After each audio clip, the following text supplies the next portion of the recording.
እንግዲህ አብራምን በግድ ወደ ቡታጅራ እንደወሰዱ እየተናገሩ ነው። እንግዲህ ኤፋና ሩትዬና ኤፋ በአዲስ ነገር መጥተዋል።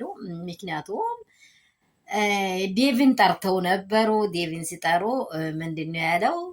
በቃ አብራምን እንደወሰደ ደግሞ ከሷ እንደሚለይ ከሷ እንደሚ በቃ የሌለ ሙድ አወራ። አብራም እንደዚህ ዳና አይደለም።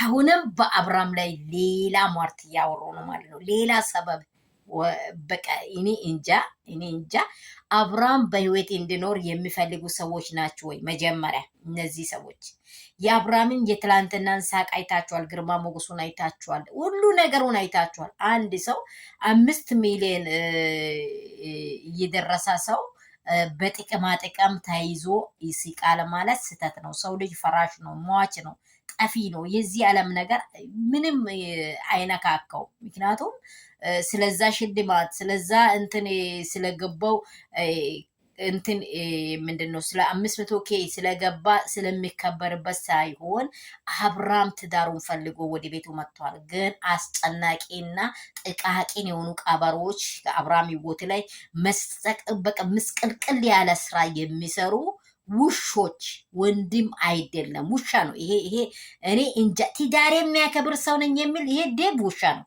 የምር ውሻ ነው። በቃ ይሄ እንዴት ዝሙትን ያስከተል? እንዴት ለእሱ ወንድ ልጅ አይኖርም? ነገ እሱ አይወልድም። አባቱን ስም እንዴት ያሰድባል?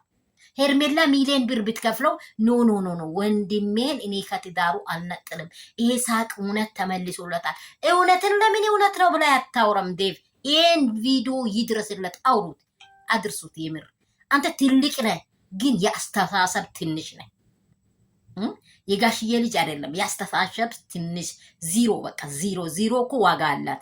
ከመጀመር በፊት እኮ አንድ ቢሮ ከመጀመር በፊት ዜሮ ነው የምንጀምረው አይደለም። ከሷ የተሻለ ዝቃጭ የሆነ ነገር ነው የምታስበው ማለት ነው። ከሩታ ስለለየ ህይወት ሩታ አትኖርም አይደለም። ሩታ እኮ ጀግና ሴት ያስመሰከረች። አብርሃም ልቧ ላይ ያለውን ሰው ልታወልቁ አትችሉም። አብርሃም እጁ ላይ ሄርሜላን ነው የያዘው፣ ልቡ ላይ ሩታን ነው የያዘው። 4 ነጥብ ማወቅ አለባችሁ። ሰላም ቤተሰብ፣ በምንም በሰማችሁት ልባችሁ አይውረድ። እግዚአብሔር የፈቀደውን ማንም አይለየው። እግዚአብሔር ያሰረው ማንም አይለየውም። ሄርሜላ ዕለታት አንድ ቀን መንገድ ላይ እግዚአብሔር የሚሰራውን ይሰራታል። ምን አጨናነቃችሁ? በቅርብ ጊዜ ይሄ ደግሞ ይሆናል። እውነት አብርሽና ሩታ ምንም ነገር የሚሆኑ ሰዎች አይደሉም። እስከ መጨረሻ የሚዘልቁ ሰዎች ናቸው። ሰላም ቤተሰብ፣ እንደምን አላችሁ? ሁሉ ሰላም፣ ሁሉ መልካም ነው። በቃ እየተወዛገባ ዜና ለምን እሷን እየጎተታ ያመጣል? ለምን እሷን እንደ በርሜል እቃ እኮ ነው ከዚህ ሀገር እኛ ይዘን ስንሄድ በርሜል ነው ጎትተን የምንሄደው።